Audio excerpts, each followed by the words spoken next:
boy in the corner there. You ought to be a Boy Scout. You're a fine-looking fella, and I know you'd make a jolly good backwoodsman by the look of you. You're ugly enough anyway. And you gal there, no, I don't mean you. I mean the pretty one behind you. You ought to be a girl guide, you know. Oh, you are one.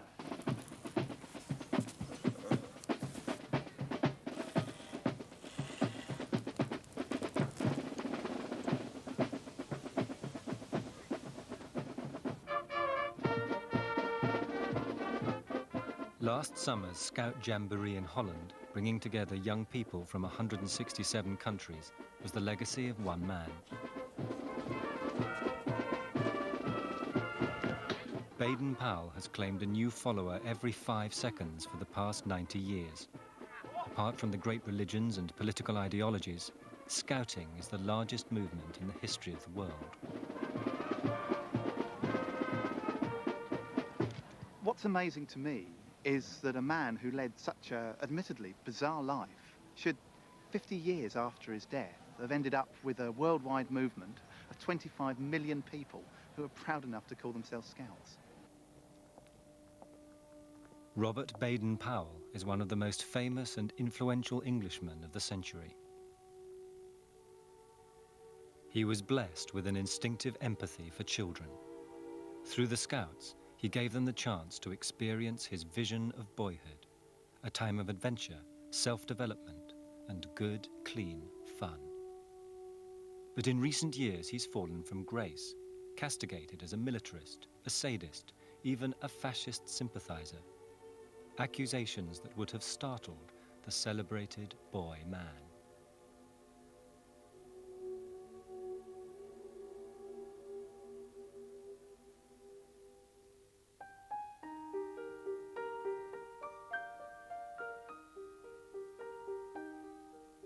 If only he'd had the gift of eternal youth, Baden Powell would never have needed to invent the Boy Scouts.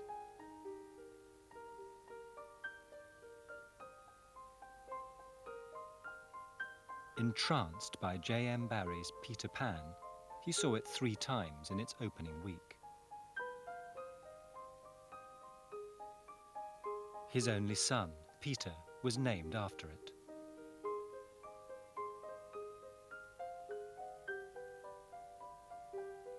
And he wrote to one woman that his ideal partner would be a sort of girl Peter Pan.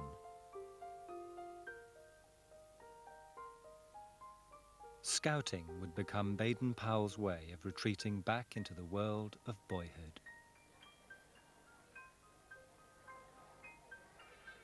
The really essential meaning of Scouting to Baden Powell, it was, above all things, an escape. He felt deeply attracted to boyhood in a way that subsequent generations didn't. And the wonderful thing for Baden Powell and for many Scoutmasters was that through Scouting you could rediscover it and re-enter the magic world of boyhood. Baden Powell sometimes talked about himself as being a boy man, and he suggested to Scoutmasters that they'd understand boys much better if they could relearn boyhood and become boy men.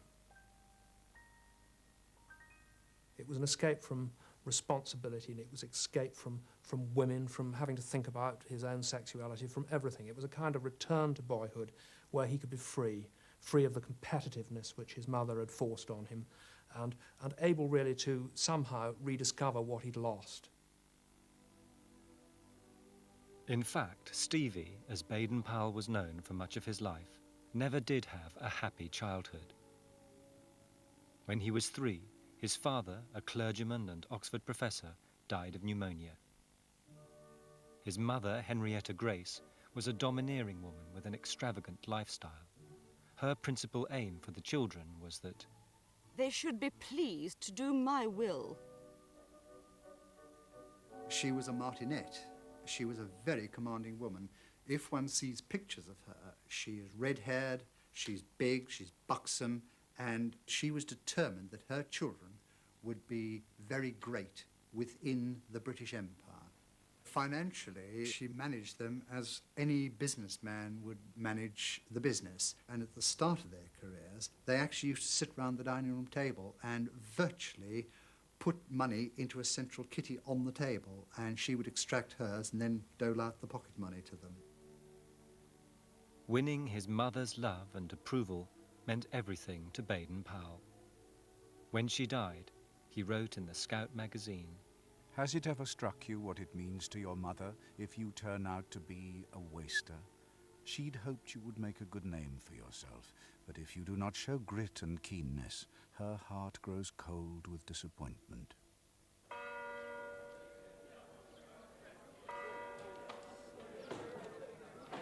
At school, he was already disappointing his mother. As a pupil at Charterhouse in the 1870s, his academic record was lamentable. In his day, it was unfashionable for boys to work hard, and he was evidently a slave to fashion. A good comic actor and very gifted artist, he always preferred drawing to learning. His school reports testify to his chronic laziness. Natural sciences pays not the slightest attention. Mathematics has to all intents given up the study of mathematics. I think we ought to have got to know each other French. quite well. Could do well, but has become very lazy. Often sleeps in school. Classics takes very little interest in his work.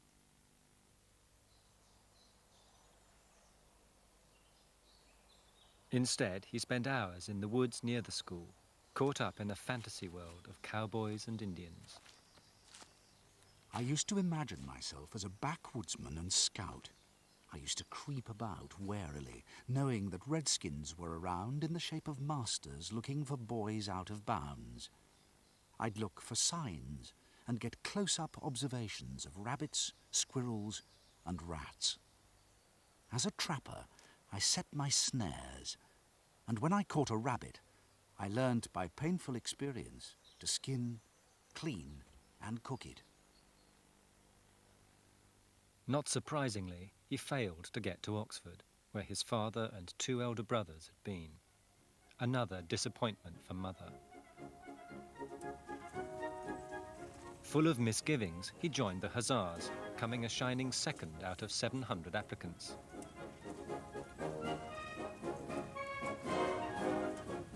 By the front!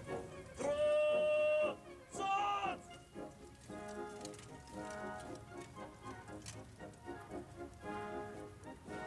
Return! Swords! But a military career wasn't his own choice. He wanted to be an artist or actor, but mother had insisted on the cavalry.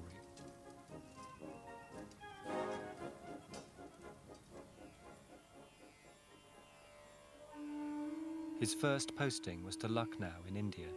He was deeply unhappy there. Though a grand city of the Raj, Lucknow was unbearably hot, rife with cholera and typhoid.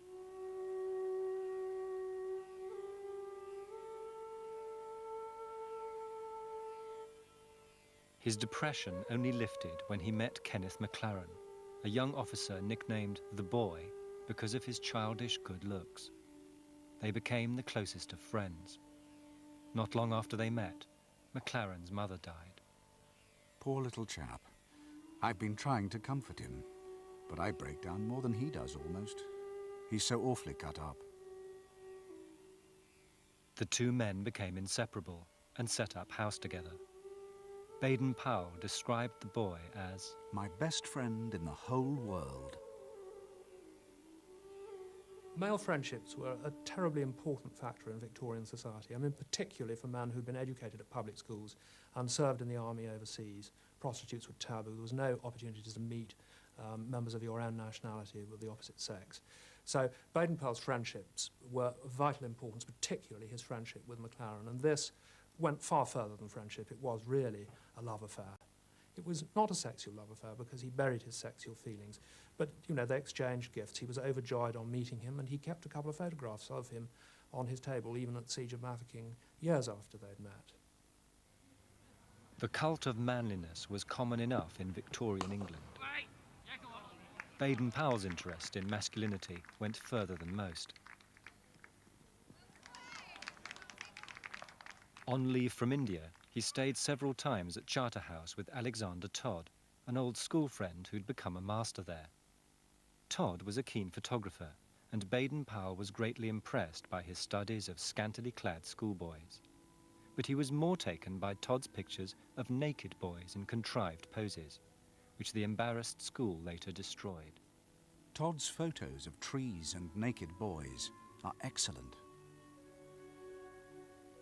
He even wrote to Todd asking, "Might I possibly get a further look at those wonderful photographs of yours?" There's no doubt at all in my mind that Baden Powell's basic sexual orientation was what we would now call homosexual, or if one put it in psychological terms, he was a suppressed or repressed homosexual. And by that I mean he was homosexual in orientation but couldn't allow that in himself. It's well shown, I think, in his writings. For example, he loved to observe small boys in pictures or small boys undressed. He liked watching male workers who were undressed. It's clear that he was very homosexual in orientation, I think, but that doesn't mean that he was homosexual in practice. In fact, I think there's no evidence that he was.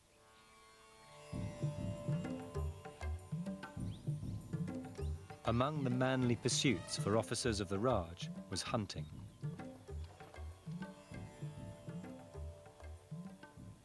But not for Baden Powell, the hunting of big game, shot from a safe distance with rifles.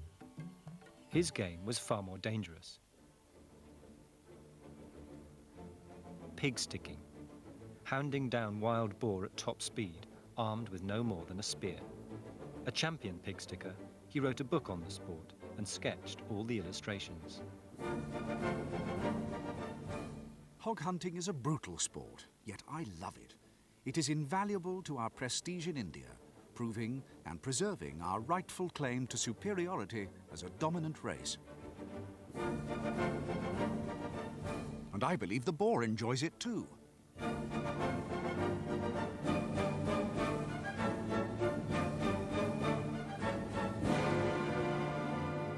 In a letter home to his mother, Baden Powell described with glee how he speared one particular beast.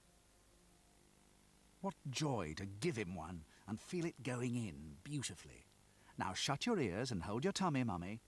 One spear I gave him came out through his belly and stuck into the ground. That was a pretty vicious one. Executions were a popular spectacle a century ago. Baden Powell would seek them out on his travels. He often sketched the victims. In China, he bought an executioner's sword as a memento. He once wrote of his desperate disappointment at missing an execution. This photo is from one of his albums, where he gave it the title, The Christmas Tree. One important aspect of his life and his personality was that he was sadistic, in fact that he enjoyed cruelty. And so whether it was cruelty to animals in terms of pig sticking or cruelty to human beings in terms of the executions he enjoyed watching, he did enjoy those things. And the positive thing is that at least he didn't actually express his aggression in a form that would hurt other people. It was his own private expression of his aggressive impulses. There must be something very deep in his nature that was responsible for it. I'm pretty convinced that it was his very controlling mother who absolutely outlawed any kind of bad behaviour, particularly temper tantrums. And he was denied her company a great deal in his childhood and always forced to do what she wanted. But of course you can't sort of deny your anger and bury it completely. She said he didn't cry at all as a young man. But it was going on underneath. The anger was still there, and it leaked out in, you know, his enjoyment of watching sadistic spectacles. After 20 years in the Hussars, and with constant prodding from his mother, Baden Powell had risen steadily to the rank of Lieutenant Colonel. He'd become an expert in military scouting, developing new ideas on tracking, reconnaissance and camouflage. He wrote numerous books, which he rightly saw as a way of furthering his career. On completing reconnaissance and scouting, he wrote to his brother George, "It'll be a grand advertisement for me, as I'm sending it to Wolseley and the other bosses to ask if they approve it." Field Marshal Lord Wolseley did approve, and Baden Powell's efforts to cultivate his patronage eventually paid off. In 1899, a chance encounter with Wolseley at his London club was to change his life and fortune. Wolseley had a knack of trying to spring surprises on you, and was all the better pleased if you were not bowled out by them. He told me, "I want you to go to South Africa. Can you go next Saturday?" Knowing well the timetable of South African steamers, I replied, "No ship on Saturday. I can go on Friday." A year later, he would return from his mission, the most famous man in England.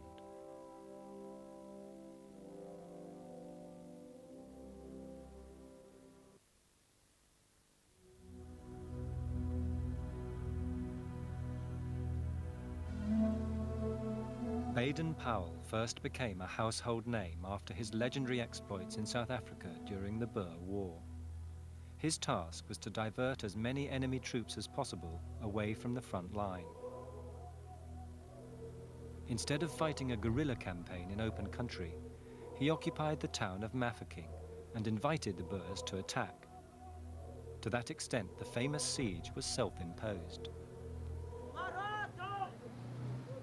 Mafeking stands on the railway that Cecil Rhodes built a century ago, linking South Africa to Rhodesia. It was a vital supply line for the British forces.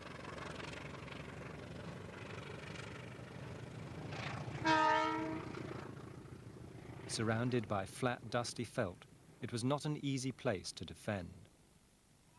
Baden Powell ordered the land around the town to be cleared of scrub, so the enemy couldn't creep up unseen.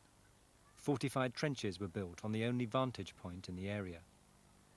He also indulged in boyish tricks to hoodwink the enemy. Baden Powell employed many clever tactics to fool his enemy. One in particular was the minefield, the fake minefield. The veldt all around the town had little mines planted here and there, which were virtually boxes of sand, wires running back. One mine was a real one, had dynamite, and he exploded this as a demonstration of mines being tested. I think that kept the Boers guessing for a few days at least. In addition to that, imaginary barbed wire was strung out on poles, and soldiers were seen to be stepping over this imaginary barbed wire, giving the impression, of course, that the town was more securely defended than it really was. Baden Powell's force of 900 men was outnumbered 7-1 by the Boers. To help his cause, he organised a cadet corps from among the young white boys from the town. They were his lookouts and messenger boys. He later styled them the First Boy Scouts. Several were killed by shrapnel during the siege.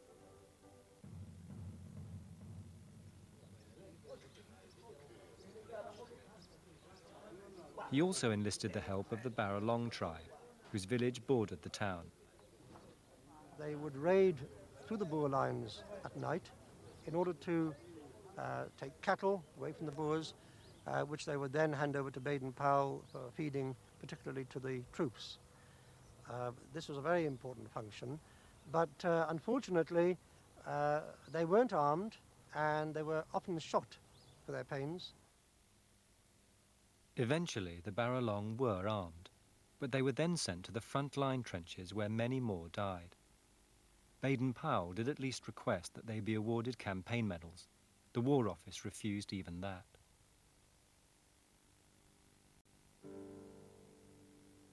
When the war began, 2,000 members of the Shangaan tribe had sought refuge in Mafeking.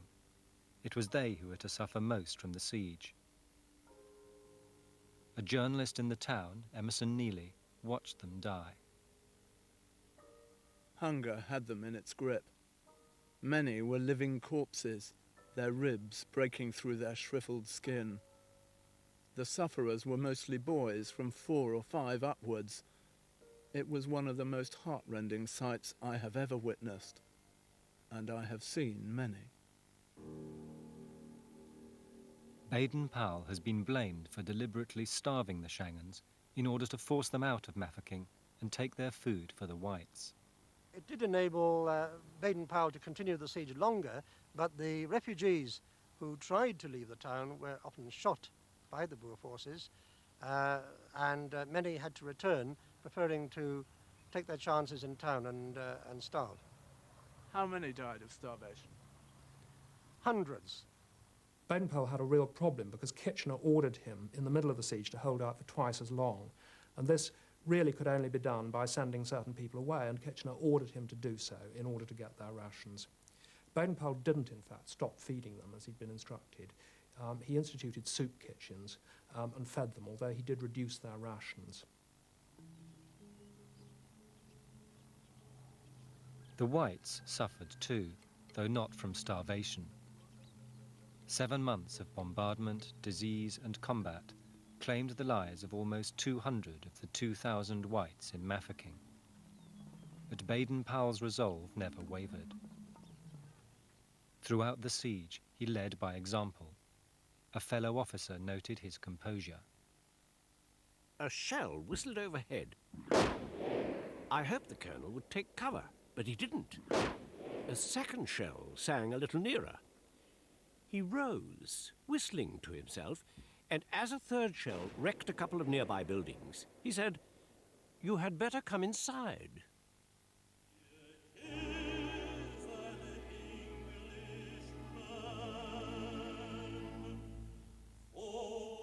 For 7 months, Baden Powell succeeded in maintaining morale in the town by becoming the actor impresario that he had always longed to be. He opened a theatre and often played the leading role himself. There were even gymkhanas, made possible by the Boers' refusal to fight on Sundays.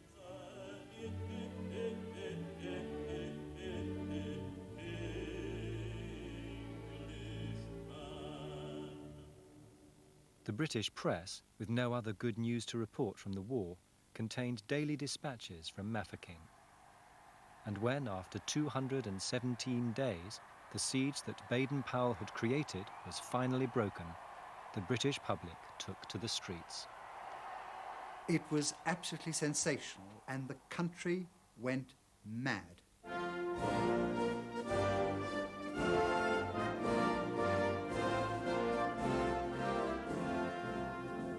For 4 days, nobody worked. They had parties in the streets. The country just went absolutely bananas. And of course, Baden Powell was the hero of the hour.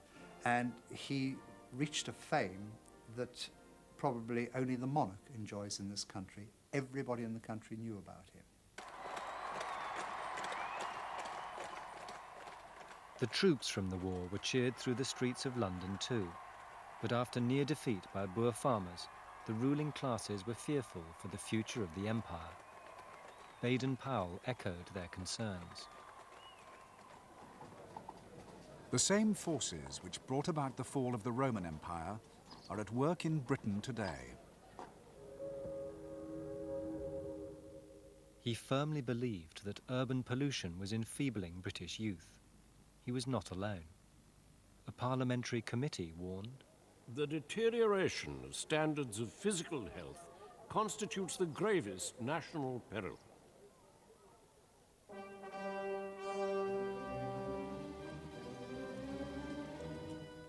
Fears for national safety were not entirely unfounded. Kaiser Wilhelm's Germany, the youngest and strongest of Europe's empires, was seen as the likely aggressor who would bring war to Europe.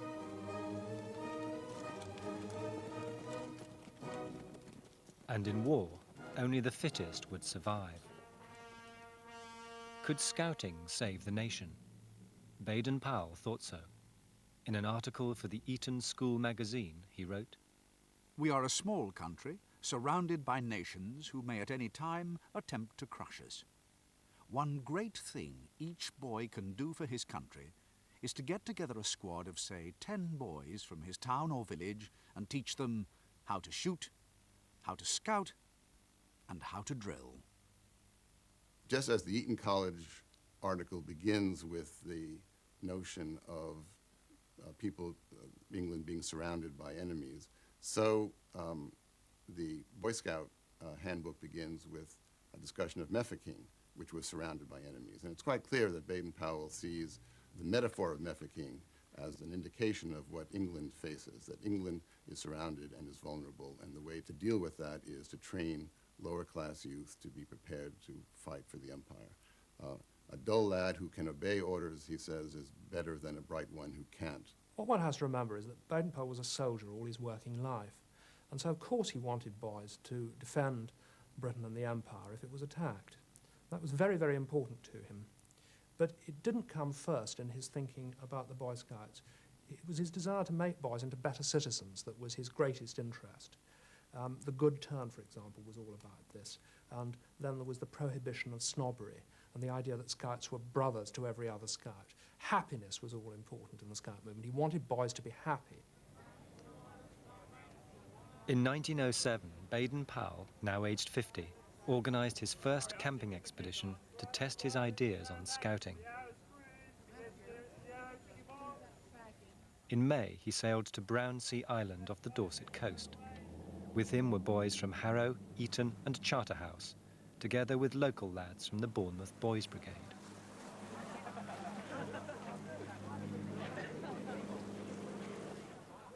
It was a daring social mix for Edwardian England. Equally novel was Baden Powell's instruction to the Brownsea boys to wear short trousers, at that time almost unknown in Britain. The boys would learn woodcraft and tracking, but Baden Powell also aimed to teach them discipline, as he explained in a letter from the island. There will be instruction in life-saving technique and physical exercises and drill.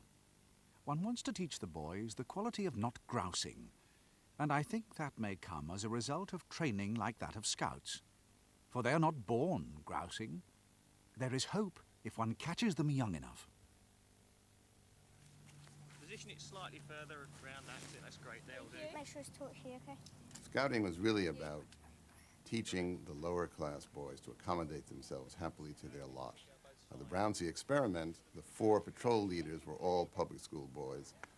The rest of the boys were working class kids chosen from the boys' brigade. So scouting was not an experiment to cultivate aspirations. What Baden Powell wanted was Scouts to be happy with their lot. And I think it's interesting in this regard to look at the first version of the Scout law published in 1908, in which Scouts are asked to be loyal to king, officers, country, and employers, not parents. And the reason for not parents was not an oversight. Parents were seen, working class parents were seen as part of the problem. Baden Powell was frankly worried by the arrival of the Labour Party. He was very worried about the formation of unions and national unity. All this was very much in his mind. But he did have a genuine, love of all boys. And he was particularly keen on the idea of camping being something that would be helpful for boys who were brought up in inner cities, that they should get away to the freedom of the countryside and escape their everyday lives. And he talked about dead-end jobs and, what a shame it was that people couldn't have a fair start in life. So his instincts were good ones, as well as him being controlled by, the neurosis of his class and the imperial spirit. On his return from Brownsea, Baden Powell wrote Scouting for Boys. Published in 6 parts, it was an instant success. In 4 months, 100,000 copies were sold. It would go on to outsell all printed books apart from the Bible, the Quran, and the thoughts of Chairman Mao. Baden Powell could have made his fortune from it, but instead donated all the profits to the Scouts. Today, the Boy Scout Manual is the handbook for democratic youth the world over. More than 10 million copies have already been sold. It is a guide for the Boy Scout who, one night each week, assembles with his troop to reaffirm his own oath and to administer it to any new member. On my honor, I will do my best to do my duty to God and my country, and to obey the Scout law, to help other people at all times, to keep myself physically strong, mentally awake, and morally straight. Scouting owes its appeal to Baden Powell's knack for being all things to all men. Back in 1908, the establishment applauded its military bias, the church approved of its good deeds. And Edwardian boys found the packaging irresistible. I did try other organisations, the cadets who went around blowing bugles, and I soon got bored with that, so I chucked it up. But the Scouts gave you so much more opportunity to be yourself. It was the comradeship, and I loved hiking out in the country with my mates, camping and learning woodcraft and about nature, the wonder of nature, which I was so impressed, always have been impressed with. Scouting was intended to make boys manly, so there was no place in it for girls. But this was the time of the suffragettes, and the girls were not going to let the boys have it all their own way. They agitated for an organisation of their own. In 1910, Baden Powell gave in, appointing his sister, Agnes, first president of the Girl Guides. But the Guides faced fierce opposition from parents, worried that their outdoor activities were not at all ladylike. To calm their nerves, Agnes warned girls against over-enthusiasm.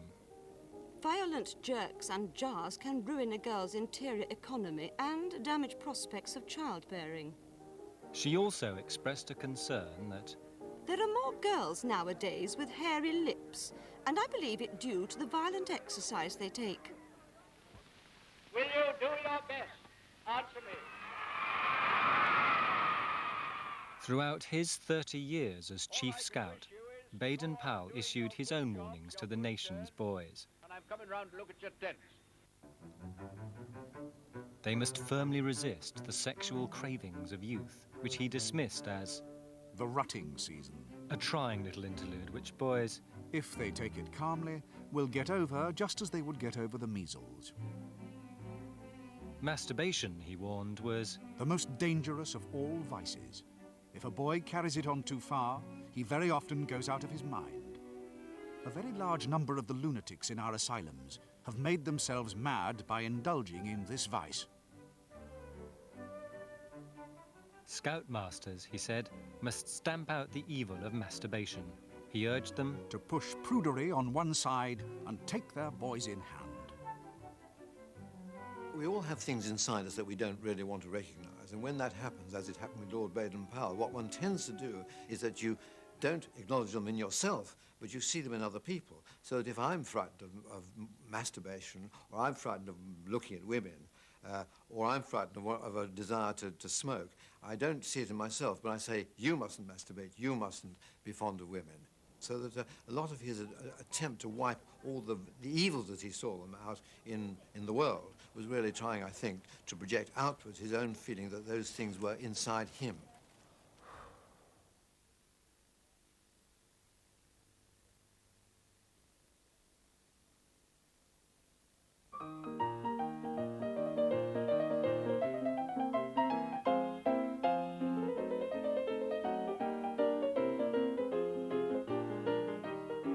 By 1911, Baden Powell was father to a movement of 250,000 boys and girls. But he had no children of his own, and his mother was pestering him to get married.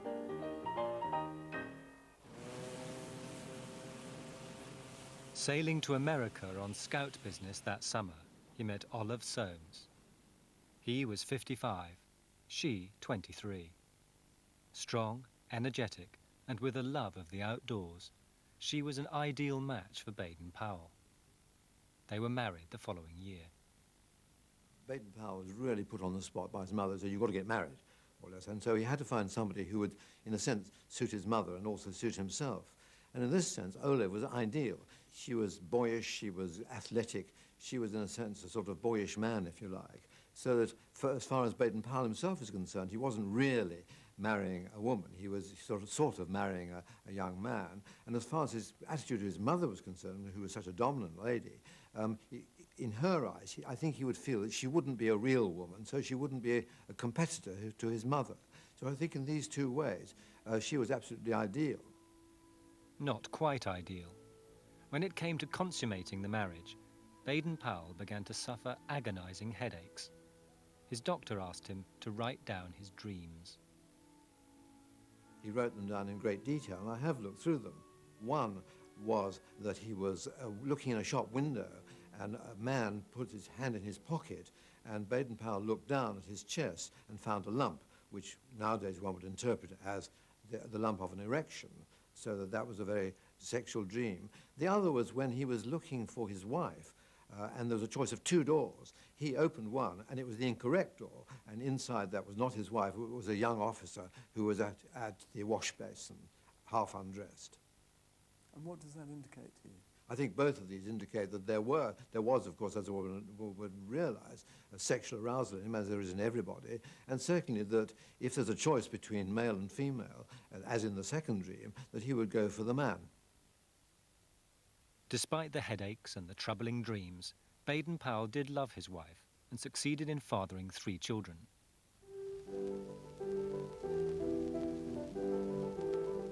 When the Great War broke out, the Scouts were prepared. They tilled the fields, took on coast-watching duties, and even emptied the rubbish. As recreation for the troops, scout huts were set up in France. Baden Powell spent several months there. But the carnage he now witnessed dulled any enthusiasm he'd once had for the glory of battle.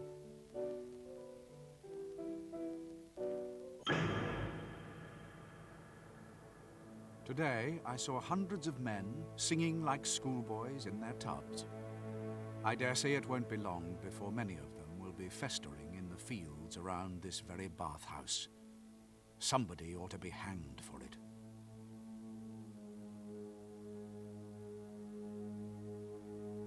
He particularly deplored, the death of young men whom he adored. And after the war, he took any kind of militarism right out of the movement. He was determined that it should be essentially a peace movement dedicated to the ideals of international peace through young people meeting each other. And of course, one has to say that there was a realistic point, too, in doing this, because warfare after the Great War was not very popular, and any sort of idea that young men were flocking to the colours by joining the Scouts would have been extremely unpopular.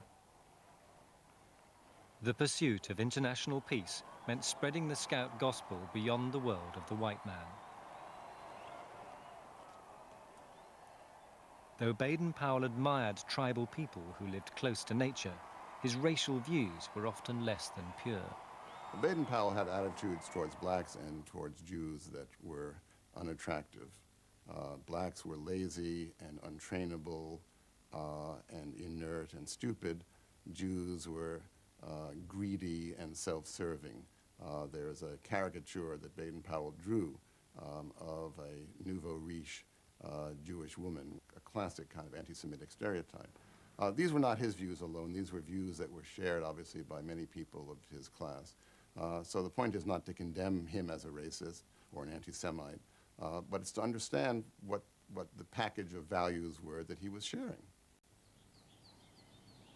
In 1919, as if to mark his conversion to pacifism, the Baden Powells named their new home Pax Hill. Betty Clay, the youngest of their children, spent her childhood here. It looks lovely, just as it did when I left it 59 years ago. It was here that her father's headaches finally left him when he moved his bed out of his wife's room and onto the balcony. This has been built quite recently. This itself was the balcony. And of course it didn't have these sliding glassed-in doors. It wasn't glassed in at all. It was just open, and this was my father's bedroom. He slept out here. His bed was here, quite a small bed, and very comfortable. And because he slept here summer and winter, he had a canvas blind on a roller which he could pull down and hook onto the balustrade if the weather was really bad. How long did he sleep here? How long did he? All the years that I know of, right until 1938 when he left this place. Yes. What do you think your mum thought about that? Well, she had to accept it. That was the way he was. Her parents' compatibility came more through scouting than sex. Olive became chief guide with a following to match her husband's.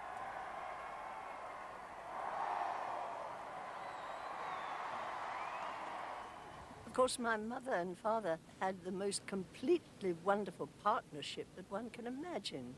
They had almost a mother-to-child relationship because she spoilt him and he played up to this.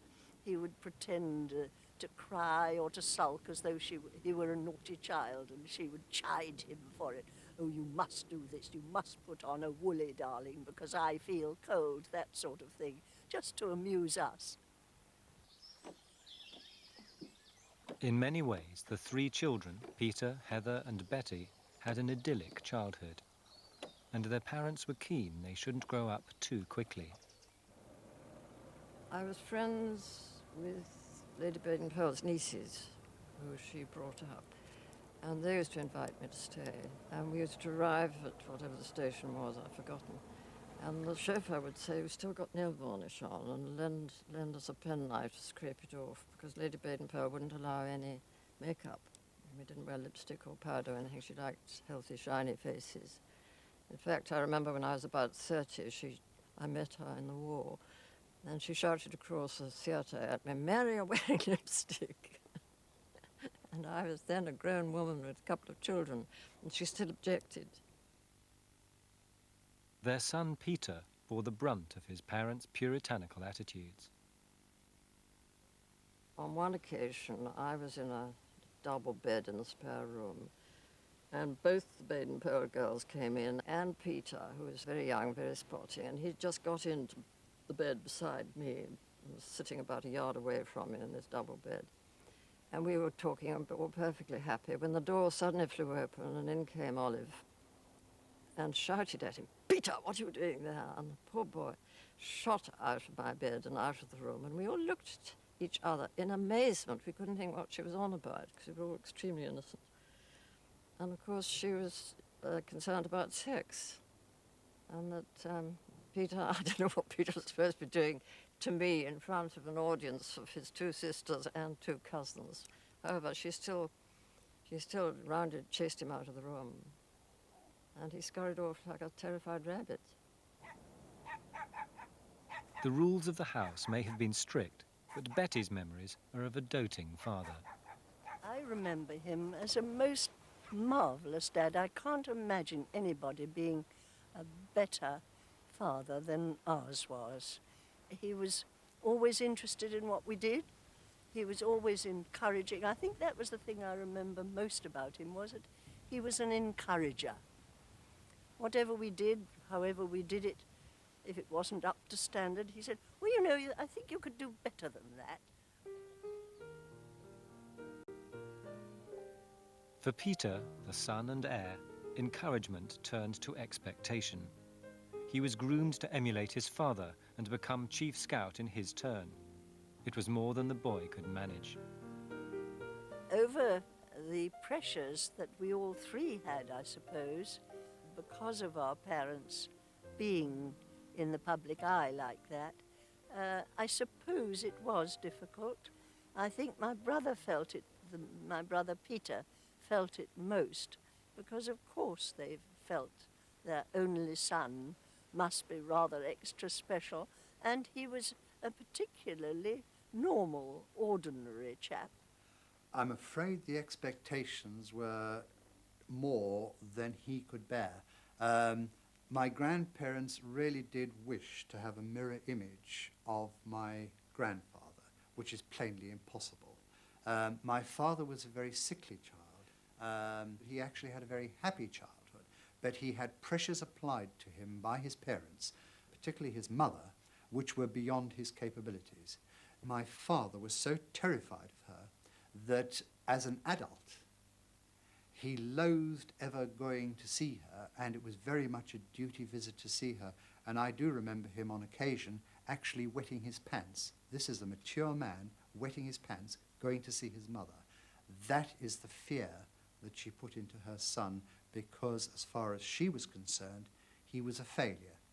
11,000 scouts in this Jamboree camp will be reviewed by the chief. It was hard to be anything but a failure compared to his father. By 1931, there were 3 million Boy Scouts, to whom Baden Powell, now dubbed Chief Scout of the World, was a superstar. Let us then, with pride, repeat the Scout promise. On my honor, I promise I will do my best to do my duty to God and the King.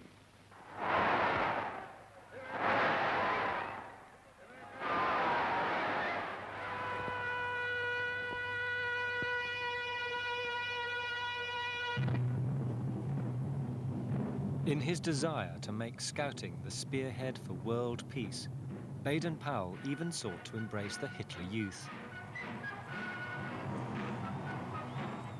Though critical of Hitler himself and his creed of racial purity, he did admire elements of the Führer's philosophy. Lay up all day reading Mein Kampf, a wonderful book with good ideas on education, health, propaganda, and organization. In his naivety, he was still arguing in 1937 for British Scouts to fraternize with the Hitler Youth, though he changed his mind well before war broke out. Long after Scout commissioners and advisors were trying to break connections, he was trying to keep them. He was moved by the fact that the Hitler Youth, clearly in some ways based on his own principles.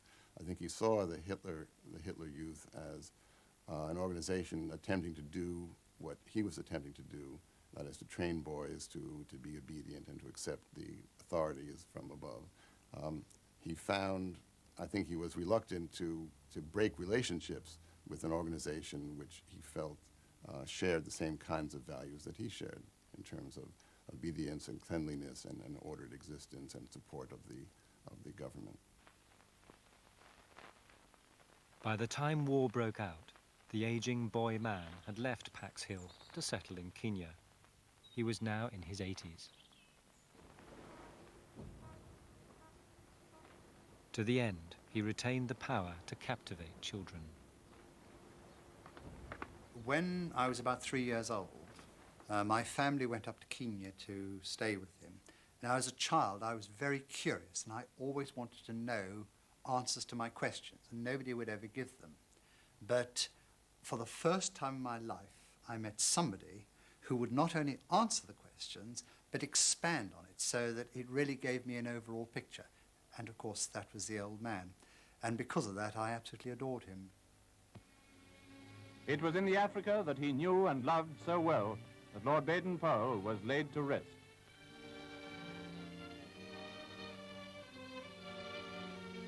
Near his home at Nyeri in Kenya, the coffin was borne with full honors to the cemetery, and final tributes were paid to that great man, the Chief Scout.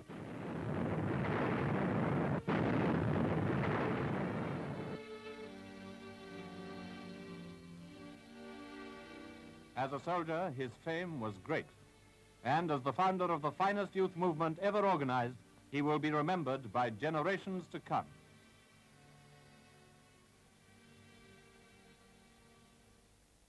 It's interesting how he did channel two important aspects of himself into the Boy Scouts. One was his homosexuality.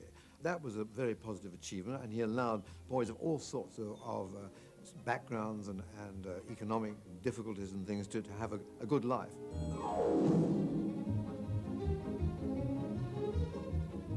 The second thing I think he channeled into the Scouts was his Peter Pan complex. He was absolutely preoccupied with being a child and never growing up. And I think that by concentrating on boys, small boys, he in some way allowed his own identification with them to remain permanent. He was always a small boy indulging in small boys' games.